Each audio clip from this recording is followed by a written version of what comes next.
Okay,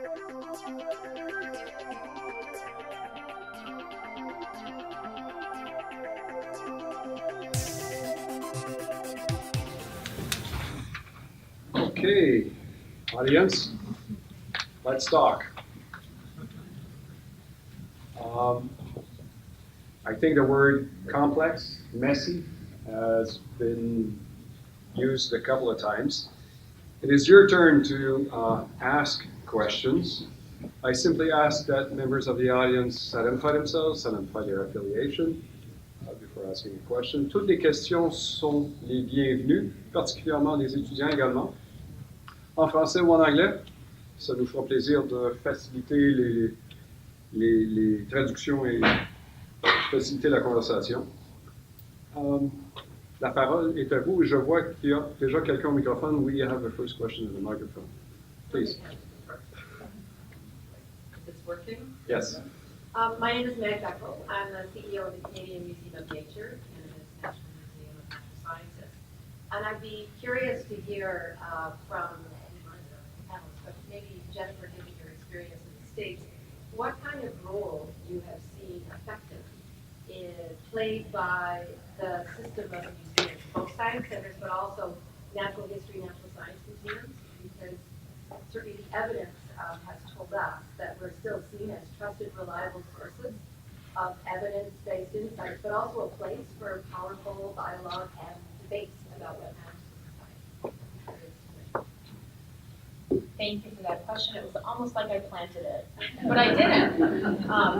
So in the United States, and I can't speak to the Canadian context yet, but I'd love to talk with you more about that. But in the US, there was a big funding initiative by the National Science Foundation for a network of science museums in the area of nanotechnology and public deliberation and public outreach.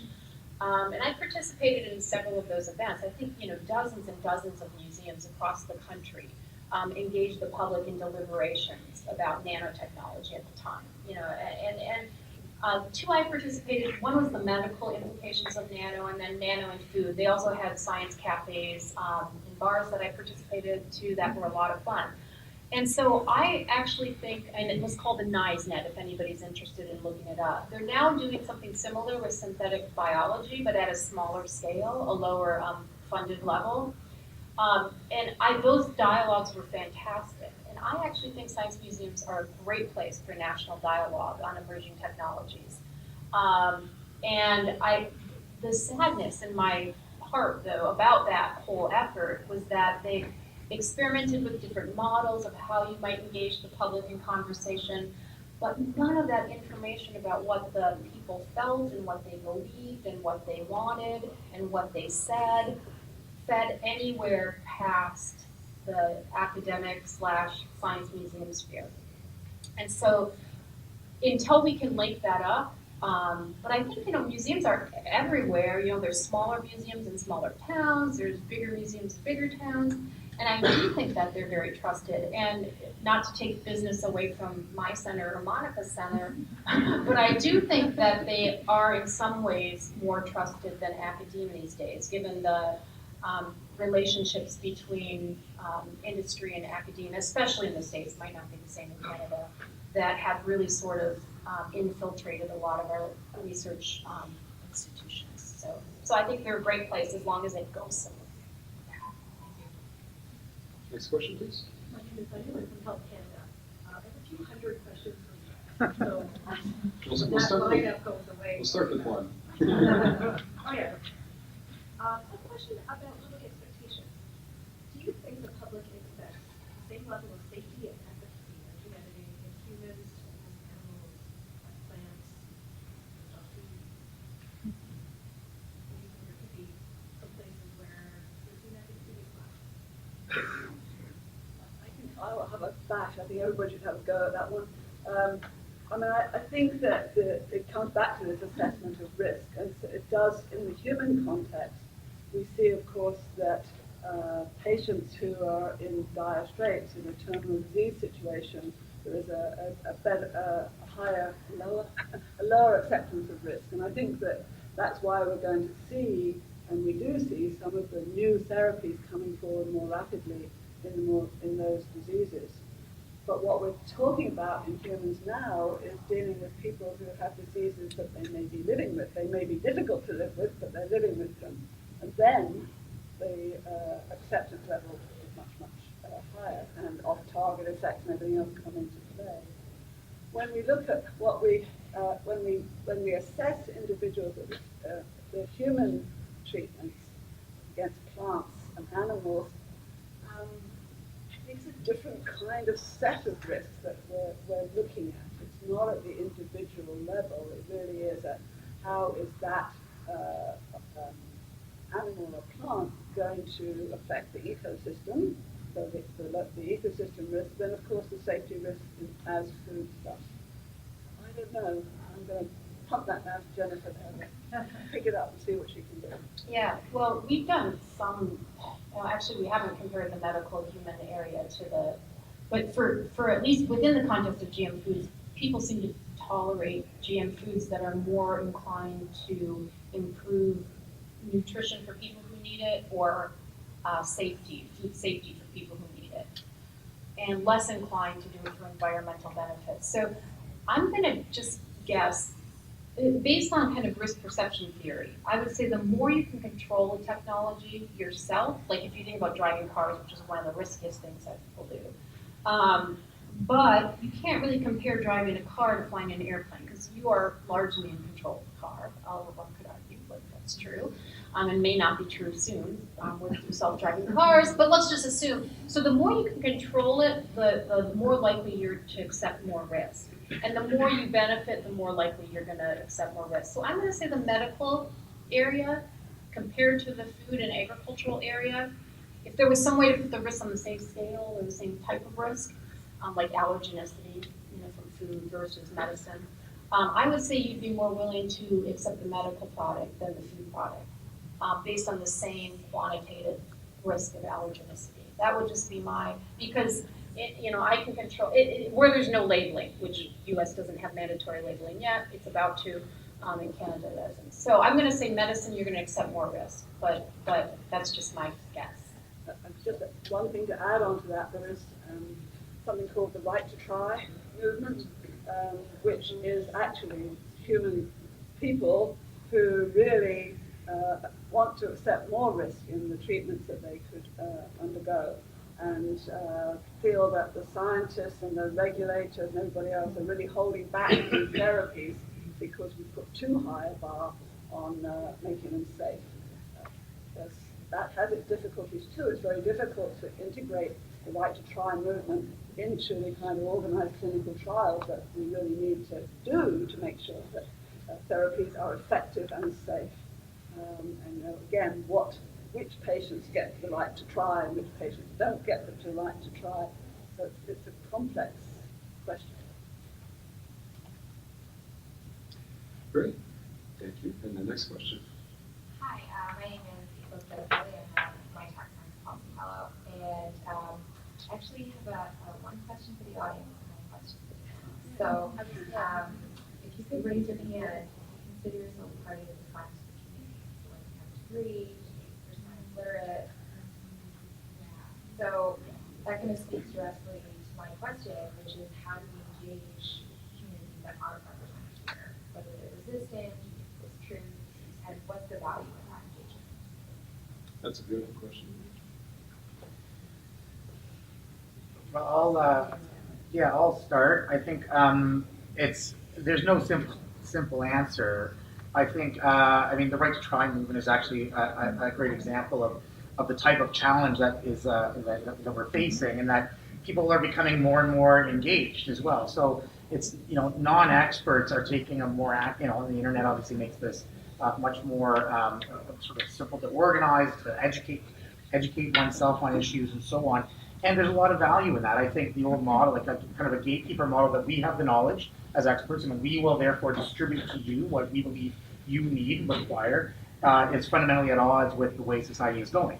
So I think as experts, we have a sort of a bit of a re-examination of our own role and how we engage with, for physicians, the way we engage with our patients, and for scientists, the way we engage with the public, which is not a a gatekeeper. It's not a condescending role. It's not a, well, we know and we will tell you what's best for you. It's very much open dialogue.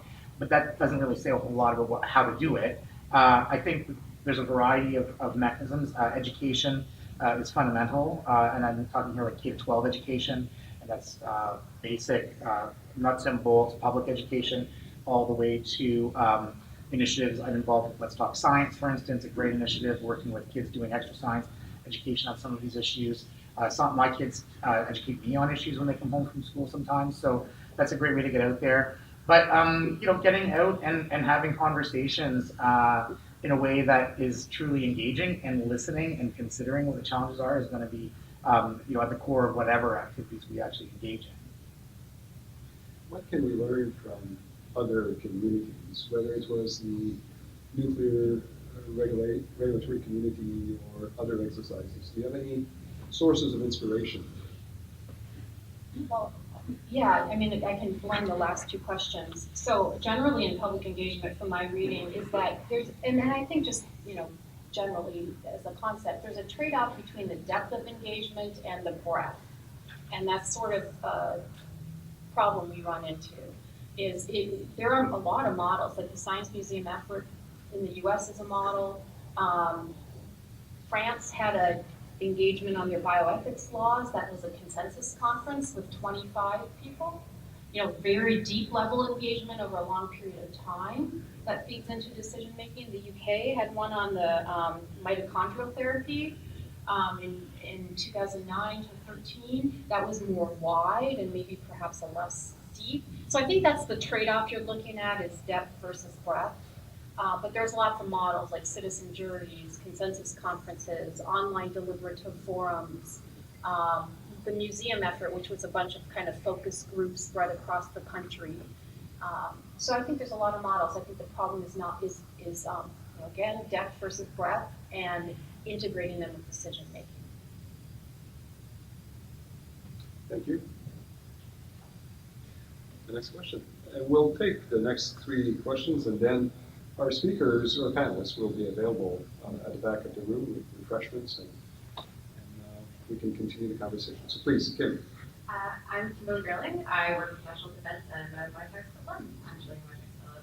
So one of the benefits of a technology like CRISPR-Cas9 is that suddenly gene editing is cheaper and more accessible and easier to do than ever before. But we've been talking a lot about making science more accessible and be more open with our science and educating our public. But Rob talked a little bit to this in his talk. This means that things like citizen science are becoming more common, and people are running, laboratories in non-traditional places like home labs and non-traditional players. So you got to this a little bit with synthetic biology. So how do we prepare for some of the risks of things like synthetic biology, being able to create new viruses or new biologicals or new weapons from these kinds of technologies in ways that we might not be able to regulate? How do we prepare for that at a policy level?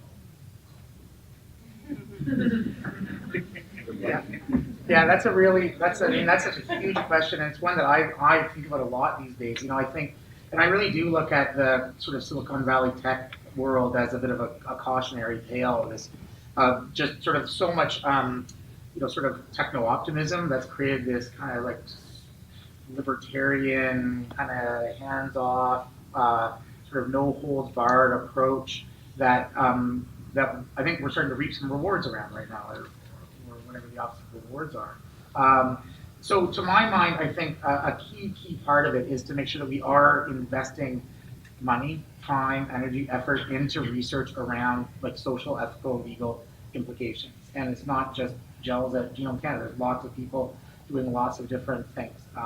There's great work here at the University of Ottawa looking at new risk frameworks, for instance. Like there's good work happening in this space, and we need to make sure that that, in a sense, keeps pace with the technology so that it is informed within the discussion. I think it's a major challenge to the granting councils, to the universities, to governments, to figure out the traditional gatekeeper approach of peer review, of tenure review, of hiring practice, and so on, is being challenged by another generation of researchers who seem to be happy to do this in their garage. And so if those mechanisms are in place, what replaces them? I don't think there's an answer to that yet. Thank you. Next question, please. Hi, my name is Bob Frederick. I had a question as to how you would foresee engagement processes specifically in the Canadian landscape and where you would see it in the federal departments. How would we actually develop regulations for this? Oh, I can, I guess, address a little bit, particularly around the human health area in Canada. And when you look back to the Reproductive Technologies Act, there was a fair amount of public engagement. There were committees, so it was a law that was looking at controlling reproductive technologies. There was a committee of Parliament that brought many people together. There were online discussions. There were many different groups who talked about this and had public input. In the end, it's all filtered up, in that case, through the legal mechanisms to an act that is very much a criminal act, and very, as my legal friends would always say, a blunt instrument to deal with the regulatory environment. So there was some attempt at public engagement. I think we have not in Canada, in this area, at all, even attempted public engagement strategy. And Jennifer described all the different activities that have been going on around the world. We don't know what's the best engagement strategy, but at least they've tried them. I was on the National Academy of Sciences working on human gene editing, and we spent a year with many, many stakeholders and many, many groups talking to us and going out and talking to people. And the biggest thing we came up against the whole time was how do we develop a public engagement strategy? You know, people who talked about all those approaches with just the same endpoint. Yeah. Great stuff, but how do you actually work out which is the best, and how do you put in regulation? In Canada, we haven't even started the process. And I think there is going to be a time when we have to go back and look at the Human Reproductive Technologies Act, because it's going to need a public discussion as we move forward. But it's going to take time. And I just wanted to compare it to the animal and agricultural area for a while, which public engagement has been virtually zero in the US, and I don't think there's been much in Canada either, although somebody could correct me if I'm wrong. In fact, I think you even have an issue with transparency in Canada, because the products that are under review on the animal side, the public isn't even aware that they're coming down the pipeline. So I think the genetically engineered animal side in Canada might need a little work of transparency, let alone engagement. But I could be wrong on that, and I'm happy to be corrected if anybody wants to correct me on that. So I think, I think you'll have more engagement for the human health side, but even though I think you're gonna have a higher level of risk perception on the agricultural side, there's gonna probably be less engagement. So it's a paradox. It's a quick additional question, very quick. Who has the trust of the public to lead that engagement? Maybe it's the museums. Or academic centers too. I didn't want to discount them because I run one as well. that are like our center, our genetic. This isn't a plug. This is actually a policy issue. Our center at NC State, the Genetic Engineering and Society Center, we are not in the medical area, but we're in more the agricultural and environmental and industrial applications of genetic engineering and biotech. We have a policy not to take any money from industry, and on the flip side, from any NGOs that had a really strong stance on the issue. That makes it really challenging to keep the center going. You can get project money, but not core support. So, so there's a lot of, so it's a policy issue, but I do think academic centers that are at arm's length, and that whose universities don't put a lot of pressure on them to go a particular way, and then also the science museums, I think. But there are probably other venues too, think tanks that are seen as neutral and or more neutral stances, less politically inclined. National Academy to a certain extent. But I would add, and not just because she's here, the chief science advisor. It's early days, but honestly, both federally and now in 2 provinces, we have an office that is designed to act, perhaps not officially in the mandate, and maybe this is not, this is my own perception, but can act as almost an ombudsperson for Canadian science and be a spokesperson for Canadians, to Canadians, with Canadians, and so on. So I can see a role developing in that space as well as a trusted authority. My name is Scott McComb. I'm a researcher at the National Research Council. You have to work with things like CRISPR and T-cells and doing some interesting work with it. And it's all very cool and interesting. But I've been quite shocked to see people in their garage, as you said, starting to work with these things. And I think people probably from the outside think, probably not as scary for somebody who's aware of what's going on, but it's really somebody who knows the technology. I think it's actually scarier to see people working on this. And, it concerns me that you say nobody knows, nobody's really thinking about how to regulate this yet seriously. But I maybe I just push the pedal a little further on that and say, is it time to regulate, or does something really bad have to happen before we can see that? Well, one way that we could, just one idea, would be through materials, and they're doing that for DNA sequences. They've come up with standards, the synthesizing companies, to kind of screen for sequences that might be pathogenic or harmful in some way, or misintended purposes, malintended. So maybe there's some other material things you could come up with, not just DNA sequences. That's just the only idea I have. And I would also suggest, and I know this, Scott, this is not what you're suggesting at all. I don't mean to misconstrue what you're getting at, but I do think we, as a community of researchers and so on, also want to be a little cautious about we know what we're doing, and you don't. We will worry about this. You don't bother. We'll regulate you, but not. I mean, I feel like that's one of the core issues we need to address in all of this is how do we build a sense that it's not we're not working as we will be the protectors of the knowledge and distribute the goods when you're ready for them, but that there is this sense of there are going to be individuals outside the academy, outside of government who have ideas. If we're going to regulate it, why are we regulating it? How do we regulate it in a way that isn't simply about retaining power structures and everything else that I think there's an appetite these days, and potentially rightfully so, to sort of to question those sorts of things. So to my mind, there's a challenge around balance there for sure. We have to be careful of.